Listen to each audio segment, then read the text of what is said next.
The Buccaneers Season 2 takes an unwelcome turn with Episode 6.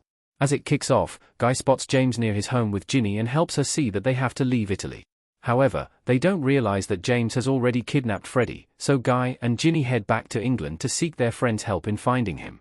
Before long, James has his hands on Ginny, too, using her desperation to find her son against her and luring her out of hiding.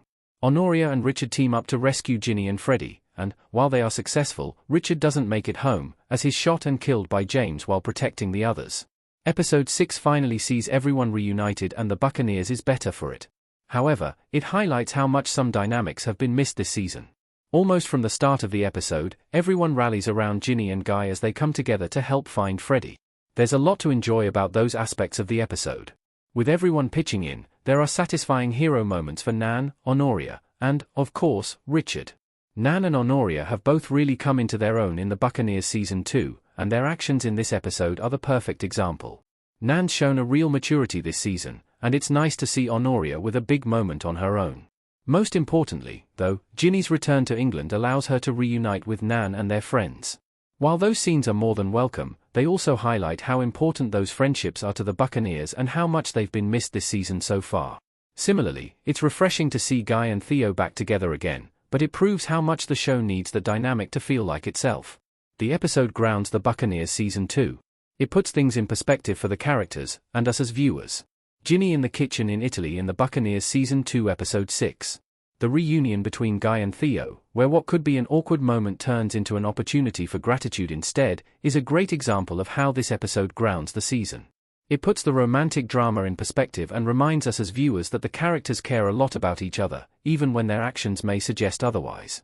When push comes to shove, they will come together and take care of each other, and it's nice to be reminded of that. In a far less pleasant way, the show is also grounded through James' treatment of Ginny and the way he so easily manipulates the public against her. This season has taken an admirably unflinching approach to what it was like to be a woman during this time period, while finding parallels to modern times. It's deeply upsetting to watch Ginny's righteous anger turned against her by James, partly because it's so familiar to any woman who fears being labeled too emotional only for expressing feelings. The episode's final twist is simply too dark for the Buccaneers. It turns the show into something else entirely. Richard with Honoria and their mother behind him in the Buccaneers Season 2 Episode 6. While a storyline where a man kidnaps his son, imprisons his wife, and kills his own brother wouldn't be out of place in many TV dramas, it takes the Buccaneers too far beyond its original tone. While the first season had darker moments, nearly always courtesy of James, at its heart, it was a fun, frothy story about female friendship and falling in love. It's ultimately pretty sad to watch these once light-hearted, vibrant young women so bogged down by tragedy. Richard's death is absolutely brutal, from the suddenness of it to how it unfolds, and it takes down the Buccaneers' most reliable romance with it. In a season already wanting for levity, Conchita and Richard were a welcome balm to some of the heavier moments, and the show really benefited from having at least one stable couple for the girls to aspire to. Without that, it's hard to imagine the show feeling the same going forward.